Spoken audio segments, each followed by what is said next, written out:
다 함께 경배와 찬양으로 2024년 6월 30일 성령 강림호 제6주 문유교회 주일 예배를 시작하시겠습니다.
기쁜 마음으로 우리를 죄에서 구하시려 찬송하시겠습니다.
기다리는 자들에게나 구하는 영혼들에게 여호와는 선하시도다.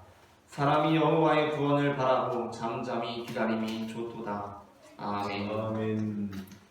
사랑과 은혜와 긍휼이 풍성하신 하나님 아버지, 지난 한 주간 사랑의 눈길로 바라보시고 강하고 등한 손으로 붙잡아 주시며 우리를 생명의 길로 인도해 주심에 감사를 드립니다. 아멘. 하나님은 언제나 나의 산성이 되시고 힘이 되시고 우리를 돕는 자이시며 우리의 생명을 붙들어 주시는 분이십니다. 그 하나님만을 신뢰하며 영원토록 섬기기 위하여 우리가 마음과 뜻과 힘과 정성을 다해 예배를 드립니다.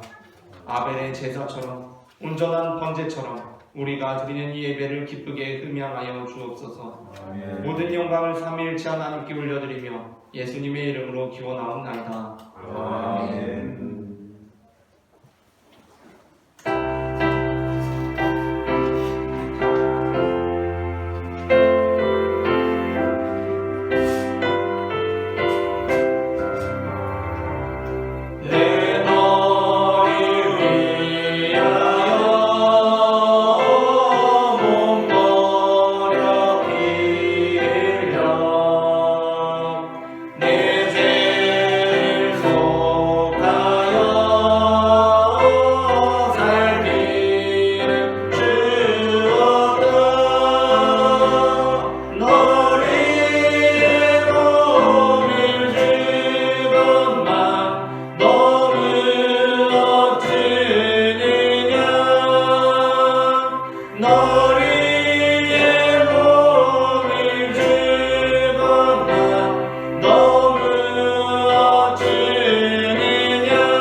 고통당하는 자녀를 위로하시며 마음이 상한 자를 가까이 하시는 하나님 아버지, 하나님의 자비와 은혜를 의지하여 죄를 고백하며 회개합니다. 지난 한 주간 저희에게는 입으로 지은 죄가 많았습니다. 용서하여 주옵소서. 이제부터는 우리의 몸과 마음을 오직 성령님께 드려서 의의 도구로 사용하실 수 있게 하옵소서. 예수님의 이름으로 이 고백의 기도를 드립니다. 아멘. 이 시간 우리의 죄를 사하시는 주님의 용서의 말씀을 받으시겠습니다. 여호와께서 말씀하시되 오라 우리가 서로 변론하자. 너희의 죄가 주홍 같을지라도 눈과 같이 이어질 것이요 진홍같이 붉을지라도 양털같이 희게 되리라. 아멘. 다 함께 교독문 18번 시편 32편 교독하시겠습니다. 여호와여, 내가 주께 피하오니 나를 영원히 부끄럽게 하지 마시고 주의 공의로 나를 건지소서. 내게 귀를 기울여 속히 건지시고 내게 견고한 바위와 구원하는 산성이 되소서. 주는 나의 반석과 산성이시니 그러므로 주의 이름을 생각하셔서 나를 인도하시고 지도하소서. 그들이 나를 위하여 힘이 진 그물에서 빼내소서. 주는 나의 산성이시니이다. 내가 나의 영을 주의 손에 부탁하나이다. 진리의 하나님 여호와여, 나를 속량하셨나이다. 내가 허탄한 거짓을 승상하는 자들을 미워하고 여호와를 의지하나이다. 내가 주의 인자하심을 기뻐하며 즐거워할 것은 주께서 나의 고난을 보시고 환난 중에 있는 내 영혼을 아셨으며 나를 원수의 중에 가두지 아니하셨고 내 발을 넓은 곳에 세우셨음이니이다. 아멘. 다 함께 사도신경으로 우리의 신앙을 고백하시겠습니다. 전능하사 전제를 만드신 하나님 아버지를 내가 믿사오며 그 외아들 우리 주 예수 그리스도를 믿사오니 이는 성령으로 잉태하사 동정녀 마리아에게 나시고 본디오 빌라도에게 고난을 받으사 십자가에 못 박혀 죽으시고 장사 뒤 사흘 만에 죽은 자 가운데서 다시 살아나시며 하늘에 오르사 전능하신 하나님 우편에 앉아 계시다가 저리로서 산자와 죽은 자를 심판하러 오시리라. 성령을 믿사오며 거룩한 공예와 성도가 서로 교통하는 것과 죄를 사하여 주시는 것과 몸이 다시 사는 것과 영원히 사는 것을 믿사옵나이다. 아멘.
사랑과 은혜가 풍성하신 하나님 우리 아버지, 위험하고 유혹 많은 이 세상에 사는 저희들에게 믿음 주셔서 오직 하나님 바라보고 살게 하심을 감사드리나이다. 또한 오늘 성령 강림호 제6주를 우리에게 허락하셔서 하나님 앞에 나와 예배하게 하시니 우리가 영과 진리로 하나님을 예배하며 전심으로 우리 몸과 마음과 예물을 드리며 은혜로운 6월 마지막 주를 올려드리오니 영존하시는 삼위일체 하나님께서 주 앞에 엎드린 우리를 받으시고 찬송과 존귀와 영광을 받으옵소서. 아멘. 세계 만물의 주인이신 하나님 우리 아버지, 우리를 지으신 하나님께서 하나님을 거역했던 죄인된 인간을 불러 찾아주시고 십자가 사랑으로 모든 것 용서하시며 하나님과 함께 일하는 자로 세워주심을 감사드리나이다. 아멘. 에스골골짜기의 마른 뼈처럼 아무 소망이 없던 우리를 하나님께서 말씀으로 부르시고 새 생명 주시고 함께 하셔서 부활의 소망을 주셨으니 우리가 기뻐 찬양하며 주님의 그 크신 사랑과 은혜를 감사함으로 세상을 사랑으로 섬기며 정복해 나아가기를 원합니다. 아멘. 주신 가정과 지역 사회와 이 나라와 세계 열방을 섬기며 사랑합니다. 세상 친구들을 또한 섬기며 사랑합니다. 사명을 주신 교회를 섬기며 사랑합니다. 아멘. 멀리 떨어져 살고 있는 형제들을 그리워하며 섬기고 사랑합니다. 나를 미워하고 넘어지게 하는 원수도 섬기며 사랑합니다. 주의 은혜 입은 우리들의 마음이 확정되고 확정되었사오니 주님과 함께 일하는 성도로서 세상의 빛과 소금 되어 영원 구원을 위해 복음 전하는 온유교회와 성도들로 붙잡아 주옵소서. 아멘. 우리의 출입을 지금부터 영원까지 함께하리라 말씀하신 하나님 우리 아버지, 우리 교회에는 질병으로 약한 성도들과 모래 위에 지은 집처럼 언제든 무너질 듯한 연약한 성도들도 있습니다. 아버지. 그럼에도 불구하고 오직 예수님의 옷자락을 만지기만 해도 나으리라는 12의 혈중 소녀처럼 주님의 옷자락을 만지기 위해 주께 나아가는 성도들 되게 하옵시고, 아멘. 고난의 시간을 지나고 있는 성도들에게 그리스도 안에 있으면 고난을 당하는 것도 내게 유익이라고 믿고 구하며 주님과 함께하는 기쁨과 자족하는 즐거움이 있게 하옵소서. 아멘. 사라에게 아들이 있으리라 말씀하신 하나님 우리 아버지, 하나님의 때를 기다리던 아브라함이 내 집에서 들린 자를 상속자로 세우는 것도 좋겠습니다 라고 고백했던 것처럼 온유교회 120성도 12선교사의 꿈이 우리에게는 멀리 느껴지기만 합니다. 하나님 아버지, 우리의 믿음 없는 것을 불쌍히 여기시고 아버지. 속히 주님의 뜻을 이루어 주옵소서. 아멘. 주의 종 모세를 불러 세운같이 이용세 담임 목사님을 자녀에서의 말씀을 선포하게 하신 하나님 우리 아버지, 목사님에게 성령 충만 말씀 충만 은혜 충만 주셔서 아멘. 우리 모두가 어저께나 오늘이나 영원까지 살아계신 하나님의 말씀으로 깨닫는 시간 되며, 사라가 노년의 아이를 안고 웃었던 것처럼 우리에게 섬김의 기쁨이 충만케 하옵소서. 아멘. 이 모든 말씀을 믿고 구하는 자에게 더 좋은 것으로 주시는 예수 그리스도 이름으로 기도하옵나이다. 아멘. 아멘.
고린도후서 8장 7절부터 15절까지 말씀입니다.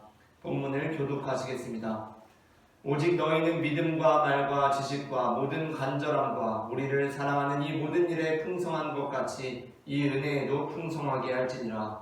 내가 분명으로 하는 말이 아니요 오직 다른 일에 간절함을 가지고 너희의 사랑의 진실함을 증명하고자 하노라. 우리 주 예수 그리스도의 은혜를 너희가 알거니와 부요하신 이로써 너희를 위하여 가난하게 되시는 그의 가난함으로 말미암아 너희를 부요하게 하려 하심이라. 이 일에 관하여 나의 뜻을 알리노니 이 일은 너희에게 유익함이라. 너희가 1년 전에 행하기를 먼저 시작할 뿐 아니라 원하기도 하였은즉 이제는 하던 일을 성취할지니 마음에 원하던 것과 같이 완성하되 있는 대로 하라. 할 마음만 있으면 있는 대로 받으실 터이요 없는 것은 받지 아니하시리라.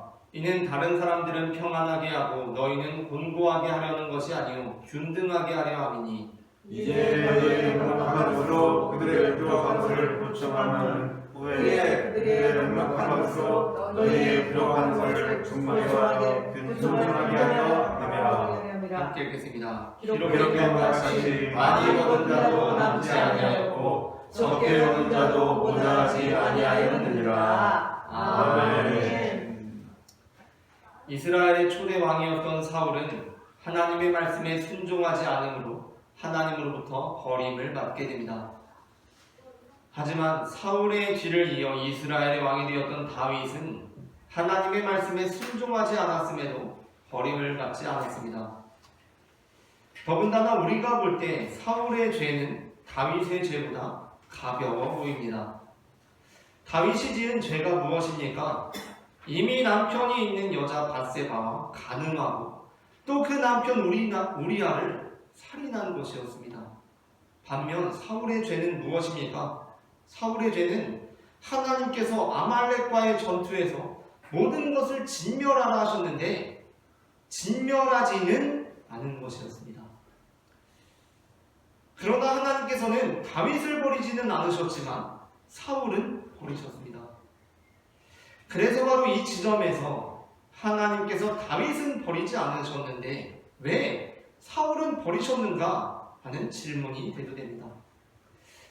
어떤 이들은 이에 대해서 다윗은 회개했는데 사울은 회개하지 않았기 때문이라고 합니다. 하지만 사울 역시 회개했던 바 있습니다. 사무엘상 15장 24절부터 25절까지의 말씀을 합독하겠습니다.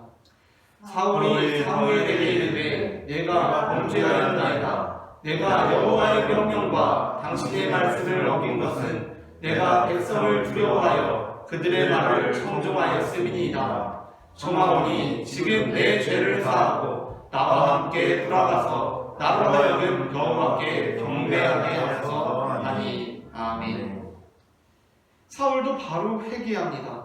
따라서 우리는 그 질문에 대하여 회개 여부가 아닌 다른 대답들을 살펴보게 되는데 그에 대한 유력한 해석 중 하나는 사실 우리가 생각하는 것과 달리 사울이 지은 죄가 다윗의 죄보다 더 큰 죄라는 주장입니다.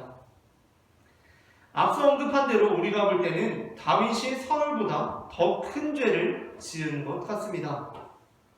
그러나 그렇지 않다는 것입니다. 물론 살인과 간음은 10계명을 위반한 큰 죄입니다. 10계명은 모두 중요한 계명입니다. 그런데 우리가 얼핏 보더라도 10계명은 모두 다 중요하긴 하지만 경중의 순서에 따라 기록되어 있습니다. 6계명부터 10계명을 봅시다. 6계명은 살인하지 말라는 것이고 뒤이어지는 7계명은 간음하지 말라는 것입니다. 그리고 그 뒤에 이어지는 8계명은 도둑질하지 말라는 것입니다. 조금씩 죄가 가벼운 느낌이 든다는 것입니다. 9계명은 거짓 증거하지 말라, 거짓말하지 말라는 것입니다. 그리고 마지막 10계명은 탐내지 말라는 것입니다. 물론 다 중요하지만 우리가 얼핏 보더라도 살인이 간음보다 중요하고 간음이 도둑질하는 것보다 중요하고 도둑질하는 것이 거짓말하는 것보다 중요하고 거짓말하는 것이 탐내지 말라는 것보다는 중한 죄라는 것입니다. 확실히 중대한 죄로부터 가벼운 죄 순으로 기록되어 있습니다. 그런데 이 6계명부터 10계명보다 앞서서 기록되어 있는 1계명부터 4계명이 있습니다. 그리고 그중 세 번째가 하나님 여호와의 이름을 망령되게 부르지 말라는 것입니다. 그런데 사울이 범한 죄가 바로 이 세 번째 죄라는 것입니다. 그렇다면 사울의 죄란 무엇입니까? 그것은 여호와의 이름을 자신의 욕망을 은폐하기 위한 덮개로 삼은 것입니다. 사무엘상 15장 15절의 말씀을 합독하겠습니다. 사울이 이르되 그것은 우리가 아말렉 사람에게서 끌어온 것인데 백성이 당신의 하나님 여호와께 제사하려 하여 양들과 소들 중에서 가장 좋은 것을 남기며 그 이외에는 우리가 진멸하였나이다 하는지라. 아멘. 사울은 지금 백성들이 이 양과 소들 하나님께 제사하기 위해서 남기자고 해서 남겼다고 합니다. 여러분, 왕이 백성들이 그러자고 해서 내가 이렇게 했습니다 라고 하는 것이 가능한 변명입니까? 왕은 왕의 결정에 따라 행하는 사람입니다. 그런데 사울이 제사하기 위하여 이것을 남겼다라고 합니다. 사울은 자신의 욕심을 위해 양과 소들을 남겨두었으면서 그것이 하나님께 제사하기 위한 일이다 라고 합니다. 이것이 바로 여호와의 이름을 망령되게 일컫는 것입니다. 많은 목회자들이 헌금 설교하는 것을 참 두려워합니다. 그래서 왜 두렵냐고 물어보니까 그 설교를 듣고 성도들이 어떻게 생각할지가 참 두렵다는 것입니다. 하지만 그것은 매우 잘못된 설교자의 태도입니다. 사울의 잘못된 태도가 무엇이니까 내가 백성들을 두려워하여서 이렇게 행했습니다 라는 것이 사울의 잘못된 행동이었습니다.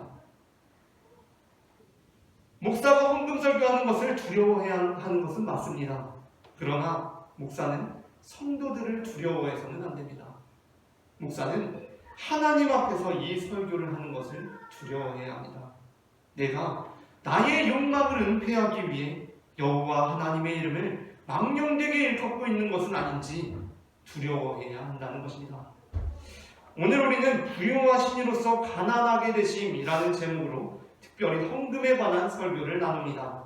설교 제목을 제가 선창하면 여러분이 흡창하는 식으로 두 번 읽어보겠습니다. 부유하신 이로서 가난하게 되심. 부유하신 이로서 가난하게 되심. 부유하신 이로서 가난하게 되심. 부유하신 이로서 가난하게 되심. 오늘 특별히 사도 바울은 헌금에 대해서 강조하면서 그것이 성육신과 밀접한 관계, 즉 부유하신 이가 가난하게 되신 사건과 밀접하게 관계가 있다고 말씀합니다. 전해지는 말씀을 통하여서 부유하신 이로서 가난하게 되신 성육신 사건이 나타내고 있는 헌금의 의미를 알게 되고 우리가 드리는 헌금이 하나님의 뜻 안에서 온전해지기를 소망합니다. 아멘. 그렇다면 성육신이 나타내고 있는 헌금의 의미는 무엇입니까? 첫째, 함께 읽겠습니다. 헌금은 우선적으로 부유한 사람들의 직무입니다. 다시 읽겠습니다. 시작. 첫째, 헌금은 우선적으로 부유한 사람들의 직무입니다. 고린도후서 8장 9절은 이렇게 말씀합니다. 본문을 합독하겠습니다. 우리 주 예수 그리스도의 은혜를 너희가 알거니와 부유하심으로써 너희를 위하여 가난하게 되시는 그의 가난함으로 말미암아 너희를 부유하게 하려 하시리라. 아멘.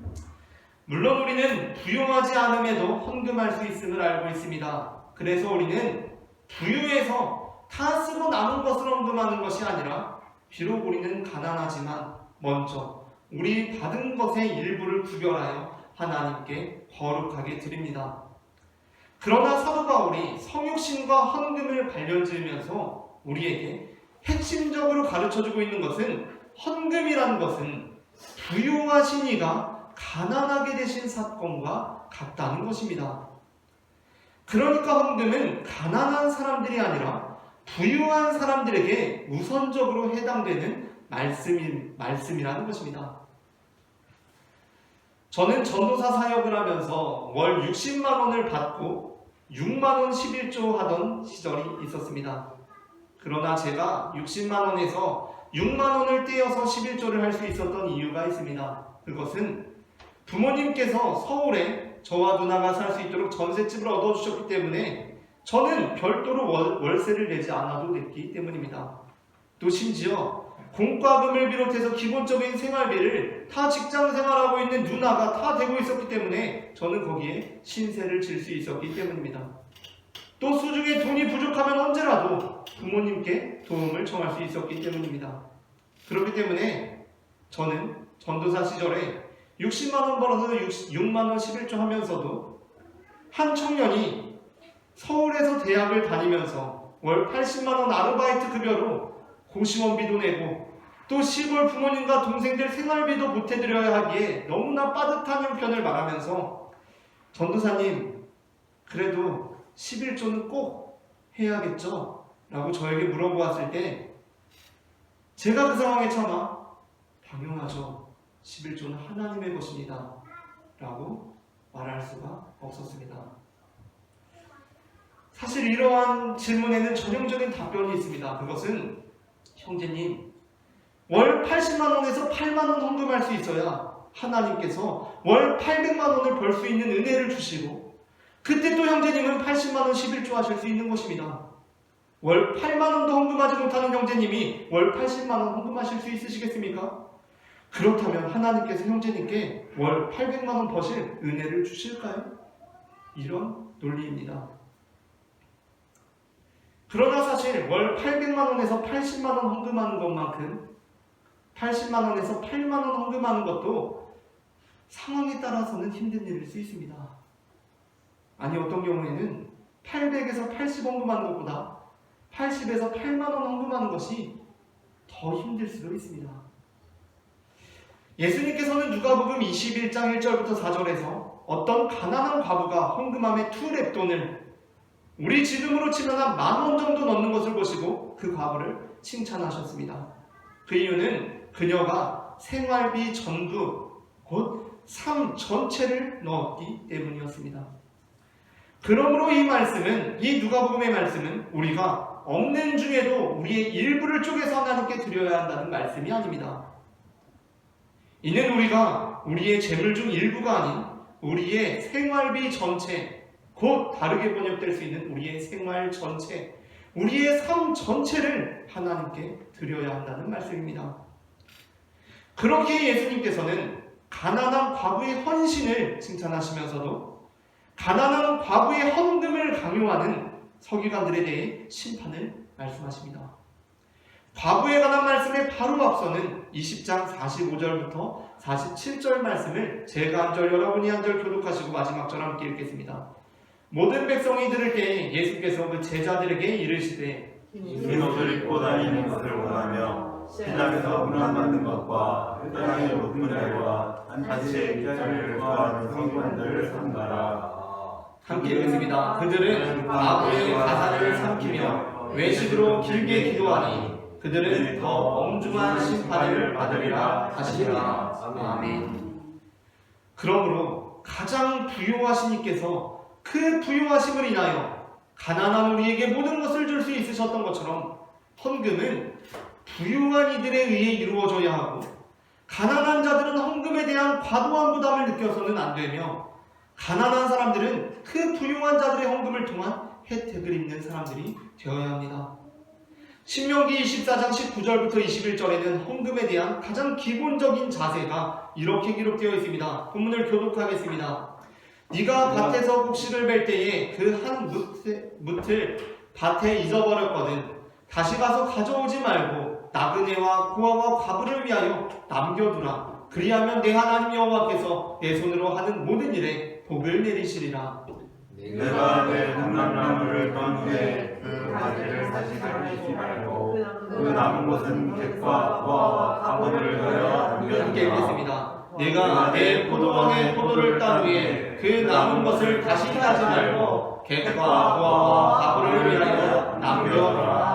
아멘. 우리는 하나님께서 우리에게 재물 얻을 능력을 주셨기에 감사함으로 헌금을 드립니다. 신명기 8장 18절입니다. 네 하나님 여호와를 기억하라. 그가 네게 재물 얻을 능력을 주셨습니다. 이같이 하심은 내 조상들에게 맹세하신 언약을 오늘과 같이 이루려 하심이니라. 아멘.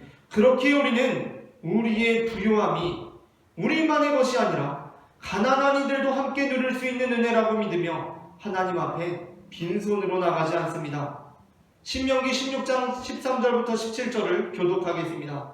너희 타작마당과 포도주 틀의 소출을 거두어들인 후에 이래 동안 초막절을 지킬 것이요 절기를 지킬 때에는 너와 내 자녀와 음이와 내 성중에 거하는 내 이민과 객과 고아와 과부가 함께 즐거워하되 내 하나님 여호와께서 택하신 곳에서 너는 이래 동안 내 하나님 여호와 앞에서 절기를 지키고 내 하나님 여호와께서 내 모든 소출과 내 손으로 행한 모든 일에 복 주실 것이니 너는 온전히 즐거워할지니라. 너희 가운데 모든 남자는 1년에 3번 곧 무교절과 칠칠절과 초막절에 내 하나님 여호와께서 택하신 곳에서 여호와를 배우되 빈손으로 여호와를 의지하지 말고 함께 읽겠습니다. 각 사람이 내 하나님 여호와께 주신 복을 따라 그 힘대로 드릴지니라. 아멘. 다음으로 둘째, 성육신이 우리의 헌금에 관하여 나타나는 의미를 함께 읽겠습니다. 둘째, 헌금은 사랑의 진실함을 나타내는 행위입니다. 고린도후서 8장 7절부터 8절 말씀입니다. 말씀을 합독하시겠습니다. 오직 너희는 믿음과 말과 지식과 모든 간절함과 우리를 사랑하는 이 모든 일에 풍성한 것 같이 이 은혜로 풍성하게 할지니라. 내가 명령으로 하는 말이 아니요 오직 다른 이들의 간절함을 가지고 너희의 사랑의 진실함을 증명하고자 함이로라. 아멘. 바울은 헌금이 사랑의 진실함을 증명하는 것이라고 합니다. 이는 우리의 헌금이 거래나 투자가 아니라는 것을 의미합니다.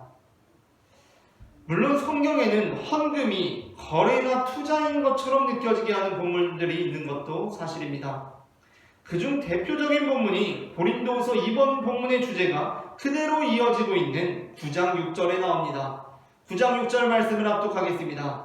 이것이 곧 적게 심는 자는 적게 거두고 많이 심는 자는 많이 거둔다 하는 말이로다. 아멘. 이러한 주장은 말라기 3장 10절과 연결되면서 더욱 힘을 얻습니다. 합독하겠습니다. 만군의 여호와가 이르노라. 너희의 온전한 11조를 창고에 들여 나의 집에 양식이 있게 하고 그것으로 나를 시험하여 내가 하늘 문을 열고 너희에게 복을 쌓을 곳이 없도록 붙지 아니하노라. 아멘. 하지만 바울이 인용하고 있는 말씀, 곧 이것이 적게 심은 자는 적게 거두고 많이 심은 자는 많이 거둔다는 이 말씀은 단순히 우리가 적게 심으면 적게 거두고 많이 심으면 많이 거둔다는 말씀이 아닙니다. 그러한 거래나 투자의 의미를 담고 있는 말씀이 아닙니다. 이 말씀은 누가복음 9장 47절 말씀과 관련된 말씀입니다. 누가복음 7장에는 어떤 여자가 예수님께 향유를 부은 사건이 기록되어 있습니다. 그녀는 값진 향유를 예수님께 드렸습니다. 그때 예수님께서 하신 말씀이 무엇입니까? 47절 말씀을 합독하겠습니다. 이러므로 내가 내게 말하노니 그의 많은 죄가 사하여졌도다. 이는 그의 사랑함이 많으니라. 사함을 받는 일이 적은 자는 적게 사랑하느니라. 아멘. 말라기에 나오는 11조에 관한 말씀도 마찬가지입니다. 이는 우리가 하나님께 11조를 투자하게 될 때 하나님께서 우리에게 더 높은 수익률을 제공해 주실 것이라는 말씀이 아닙니다. 말라기의 말씀 역시 우리가 과부나 고아와 나그네를 위할 때 이 땅 가운데 하나님의 나라가 임하리라는 비전의 말씀입니다. 말라기 3장 10절에서 11조에 관한 말씀 바로 앞에 나오는 5절 말씀을 다 함께 합독하겠습니다. 내가 심판하러 너희에게 임할 것이라. 점치는 자에게와 가늠하는 자에게와 거짓 맹세하는 자에게와 흥분에 삭세되하여 억울하게 하며 과부와 고아를 압제하며 나그네를 억울하게 하며 나를 경외하지 아니하는 자들에게는 속히 증언하리라. 만군의 여호와가 말하였느니라. 아멘. 그러면 우리는 나에게 다시 되돌아오지도 않을 이 헌금을 왜 하는 것입니까? 그것은 사랑하기 때문에 한다는 것입니다. 그러므로 성경은 우리의 헌금이 거래나 투자가 아님을 분명히 하면서도 또 적은 금액으로 인사치레나 하려고 하는 헌금에 대하여 돌리지 않고 돌직구로 말씀합니다. 말라기 1장 8절 말씀을 합독하겠습니다. 만군의 여호와가 이르노라. 너희가 눈먼 희생제물을 바치는 것이 어찌 악하지 아니하며 저는 것 병든 것을 드리는 것이 어찌 악하지 아니하냐. 이제 그것을 너희 충국에게 드려보라. 그가 너희를 기뻐하겠으며 너를 받아주겠느냐. 아멘. 오늘 이 시대 우리는 하나님께 짐승을 제물로 드리지 않습니다. 우리는 대표적으로 우리의 물질, 돈을 하나님께 드립니다. 그렇다면 하나님께 드리는 병든 희생제물, 병든 돈, 하나님을 능멸하는 돈이란 어떤 돈이겠습니까? 말 그대로 자신의 상황에 얼토당토하는 뿐입니다. 레위기 5장 5절부터 11절을 선별적으로 교독하겠습니다. 허물이 있을 때에는 아무 일에 잘못하였노라 자복하고 그 잘못으로 말미암아 여호와께 속죄제를 드리되 양떼의 암컷 어린 양이나 염소를 끌어다가 속죄제를 드릴 것이요 제사장은 그 영혼을 위하여 속죄할지니라. 만일 그의 힘이 어린 양을 바치는데 미치지 못하면 그가 지은 죄를 속죄하기 위하여 산비둘기 2마리나 집비둘기 새끼 2마리를 여호와께로 가져가되 하나는 속죄제물을 삼고 하나는 번제물을 삼아 제사장에게로 가져갈 것이요 만일 그의 손이 산비둘기 2마리나 집비둘기 2마리에도 미치지 못하면 그의 범죄로 말미암아 고운 가루 10분의 1 에바를 예물로 가져다가 속죄제물로 드리되 그것을 제사장에게로 가져갈 것이요 제사장은 그것을 기념물로 하나님 국물을 하다가 제단 위에 여호와의 화제물을 위해서 불살지니 이는 속죄제라. 아멘. 레위기 5장 5절부터 12절 말씀은 그들의 형편에 따라 어떻게 하나님께 속죄제를 드리면 되는지 제시해주고 있습니다. 그런데 정말 형편이 너무나 어려워서 드려지는 그 한 움큼의 곡식가루, 그것을 하나님께서 멸시하시겠습니까? 그렇지 않습니다. 하나님께서는 무엇보다 기쁘게 그 예물을 받으실 것이고 아름답게 여기실 것입니다. 그러나 사실 양이나 염소를 드릴 수 있는 형편인데도 불구하고 자신의 재산에 손해는 보기 싫고 또 심중에 지은 죄책은 떨쳐내기 위해 마치 자신의 형편이 매우 어려운 것처럼 합리화하여 드려지는 산비둘기 예물을 하나님께서 받으시겠습니까? 그 예물은 오히려 하나님을 사랑하지 않음을 방증하는 예물이 된다는 것입니다. 하나님께서는 사랑의 확증으로 성육신, 즉 그 아들을 우리에게 주셨습니다. 로마서 5장 8절입니다. 우리가 아직 죄인 되었을 때에 그리스도께서 우리를 위하여 죽으심으로 하나님께서 우리에 대한 자기의 사랑을 확증하셨느니라. 아멘. 하나님께서는 우리에게 거래를 하자고 하지 않으셨습니다. 또 하나님께서는 우리에게 뭐 더 많은 것을 바라시면서 투자를 하신 것이 아닙니다. 하나님께서는 사랑을 확증하기 위해 그 아들을 말씀이 육신이 되게 성육신 되게 하셨습니다. 그러므로 우리의 헌금 역시 거래가 아니라 사랑의 확증이 되어야 합니다. 하나님, 제가 이만큼 드릴 건데 하나님 제게 뭐 해주실래요? 가 아니라 하나님, 제가 이만큼 하나님을 사랑합니다 라는 고백이 되어야 한다는 것입니다. 우리들의 헌금은 마치 거래를 하듯이 어떻게든 깎고 깎아서 저렴한 값에 죄 용서받고 구원받으려는 것이 아닙니다. 가난한 아버지가 사랑하는 자녀에게는 어떻게든 더 주고 싶은 것처럼 어머니도 사실은 짜장면을 되게 좋아하는데 아들을 먹이려고 나는 짜장면 싫다고 하는 것처럼 하나님께서 우리의 자녀나 우리 어머니는 아니시지만 우리가 헌금하는 것은 비록 우리가 가난하지만 내 것을 포기하고 절제하며 오히려 주님께 드리는데 더욱 열심을 내는 것입니다. 물론 하나님께서는 우리의 적선을 바라시는 분은 아니시지만 우리가 사실 매일 짜장면 먹고 지내고 있으면서 하나님께 하나님 여기 제가 단무지 잘 챙겨왔습니다 라고 말한다면 하나님, 그것은 하나님을 능멸하는 헌금이 된다는 것입니다. 마지막으로 셋째, 함께 읽겠습니다. 셋째, 헌금은 교회로 하나 되게 하는 하나님의 능력입니다. 고린도서 8장 13절부터 14절 말씀을 합독하겠습니다. 이는 다른 사람들은 평안하게 하고 너희는 공고하게 하려는 것이 아니요 균등하게 하려 함이니 이제 너희의 넉넉한 것으로 그들의 부족한 것을 보증하는 후에 그들의 넉넉한 것으로 너희의 부족한 것을 보충하여 균등하게 하려 함이라. 아멘.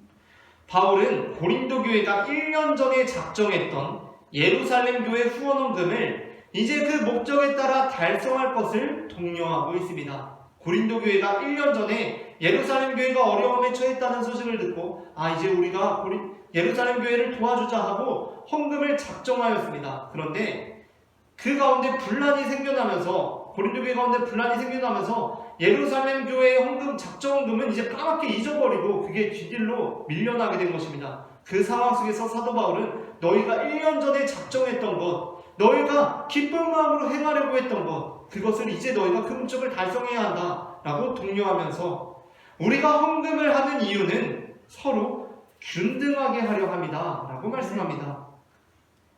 이것은 바로 성육신 사건을 통해 이 땅 가운데 이루어진 일입니다. 모든 복음서는 예수님께서 오시는 사건에 대하여 언급하며 그에 앞서 보냄받은 세례 요한의 사명이 예수님께서, 그러니까 그가 오실 길을 곧게 하는 것이라고 선포합니다. 그러니까 예수님께서 이 땅에 오시는 성육신의 사건은 세례 요한을 통하여 모든 길이 곧아지게 되는 사건을 포함한다는 것입니다. 그렇다면 길이 곧게 된다는 것은 무슨 말씀입니까? 이 말씀은 이사야에 대한 인용으로 이와 같습니다. 40장 3절부터 5절을 교독하겠습니다. 외치는 자의 소리여 이르되 너희는 광야에서 여호와의 길을 예비하라. 사막에서 우리 하나님의 대로를 평탄하게 하라.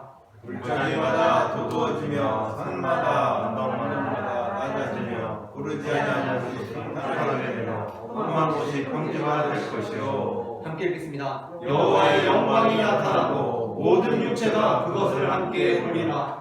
이는 여호와의 입이 말씀하셨느니라. 아멘. 아멘. 본문은 육신이 되신 영광, 그래서 육신들도 다 볼 수 있게 된 그 영광, 곧 예수 그리스도의 성육신 사건과 그에 앞서 이 땅 가운데 보내진 외치는 자의 소리, 곧 세례 요한에 관한 예언의 말씀입니다. 그런데 그곳에서 말씀이신 예수님께서 육신을 입고 이 땅에 오심으로 그 길을 예비하는 자, 곧 외치는 자의 소리 세례 요한을 통해 이루어지는 일이 무엇입니까? 골짜기가 도두어지는 것입니다. 높아지는 것입니다. 그리고 산마다 언덕마다 낮아지는 것입니다. 그래서 평탄해지는 것입니다. 균등해지는 것입니다. 낮은 골짜기가 높은 산을 보면서 저 교만한 것들이라고 증오하고, 높은 산이 낮은 골짜기를 보면서 저런 태만한 자들이라고 혐오하는 세상이 아니라 그들이 다 서로 눈높이를 맞추게 돼서 함께 어우러지는 나라가 이 땅 가운데 오게 된다는 것입니다. 말씀을 마칩니다. 부요하신 이로서 가난하게 되심, 곧 성육신 사건은 우리의 헌금이 우선적으로 부유한 사람들의 직무라는 것과 또한 사랑의 진실함을 나타내는 행위라는 것과 교회로 하나 되게 하는 하나님의 능력이라는 것을 나타냅니다. 우리 모두가 부유하신 이로서 가난하게 되심으로 우리 모두를 부욕해 하신 주님처럼 우리의 삶 전체를 주님께 드릴 수 있는 하나님의 자녀들이 되기를 소망합니다. 함께 기도하시겠습니다. 사랑의 주님 은혜를 감사합니다. 부유하신 주님께서 가난하게 되심으로 우리 모두를 부욕해 하셨으니 우리가 이제 주님 안에서 서로 다투지 아니하고 한 마음과 한 뜻으로 주님을 섬기는 주님의 백성들이 될 수 있도록 인도하여 주시옵소서. 사랑의 주 예수 그리스도의 이름으로 기도합니다. 아멘. 다 함께 약한 나로 강하게 찬송하시면서 봉헌하시겠습니다.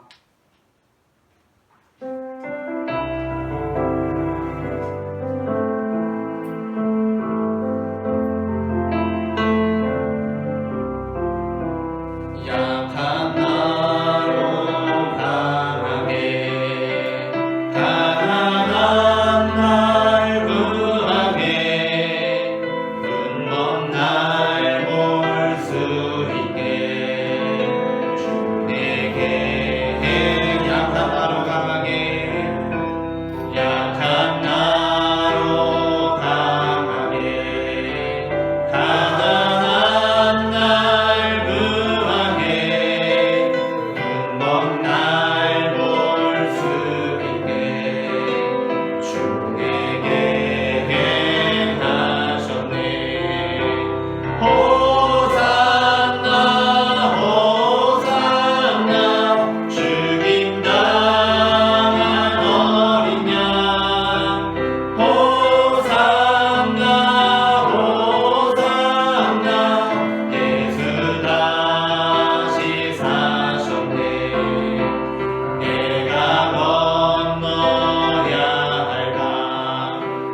거기서 내 죄 씻겼네.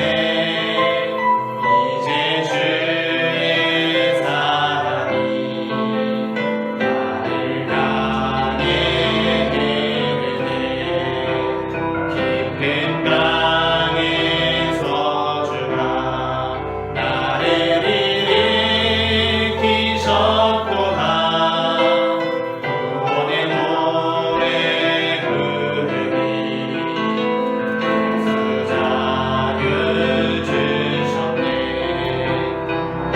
호산나 호산나 주님 나는 어린 양. 호산나 호산나 예수 다시 사. 호산나 호산나 호산나 호산나 주님 나는 어린 양. 호산나 호산나 예수 다시 사셨네. 다 함께 기도하시겠습니다. 사랑의 주님 은혜를 감사합니다. 이 시간 주님께서 우리에게 주신 그 크신 은혜를 생각해 봅니다. 주님께서 그 몸을 내어주셔서 우리를 멸망의 자리에서 생명의 자리로 옮겨주시고 영원하신 하늘나라를 언약의 말씀으로 주셨으니 사랑의 주님, 우리가 이 땅 가운데서 보내는 모든 삶을 주님께 거룩하게 봉헌하는 과부의 삶을 살아갈 수 있도록 역사하여 주시옵소서. 이 시간에도 그 의미를 담아 주님 앞에 우리의 형편에 따라 드린 예물을 받아주시고 예물을 드린 손길들마다 주님 기억하여 주셔서 우리의 잔에 차고도 넘치도록 부어주시는 주님의 그 은혜가 우리의 가족들에게, 이웃들에게, 친구들에게, 동료들에게 흘러갈 수 있도록 역사하여 주시옵소서. 사랑의 주 예수 그리스도의 이름으로 기도합니다. 아멘. 이 시간에는 우리에게 생명을 주시는 주님의 몸과 피를 받으시겠습니다.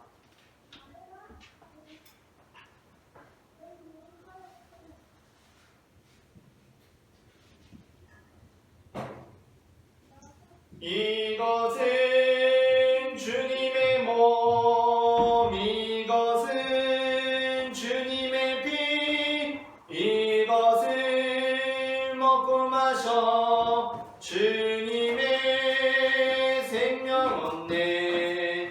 이 떡을 받습니다. 이 잔을 받습니다. 주님을 사랑해요. 십자가 기억하리.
우리에게 생명의 몸과 피를 내어주신 주님께 감사하며 다 함께 기도하시겠습니다.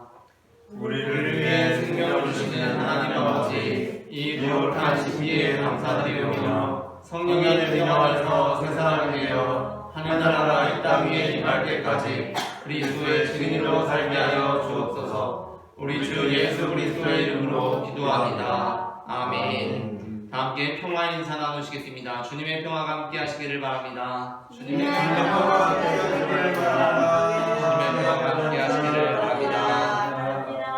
다 함께 일어나셔서 찬송가 620장 여기에 모인 우리 1절 찬송하시겠습니다.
예수께서 이르시되 너희는 가서 모든 민족을 제자로 삼아 아버지와 아들과 성령의 이름으로 세례를 베풀고 내가 너희에게 분부한 모든 것을 가르쳐 지키게 하라. 볼지어다 내가 세상 끝날까지 너희와 항상 함께 있으리라. 아멘. 이제는 우리 주 예수 그리스도의 은혜와 하나님 아버지의 사랑과 성령님의 인도하심이 부요하신 이로써 가난하게 되심으로 모든 부요함을 누리게 된 우리 모두가 이제 주님께서 주신 그 은혜를 나누는 삶을 살아가기를 소망하는 모든 성도들의 삶 가운데 지금부터 영원토록 함께 하시기를 간절히 축원하옵나이다. 아멘.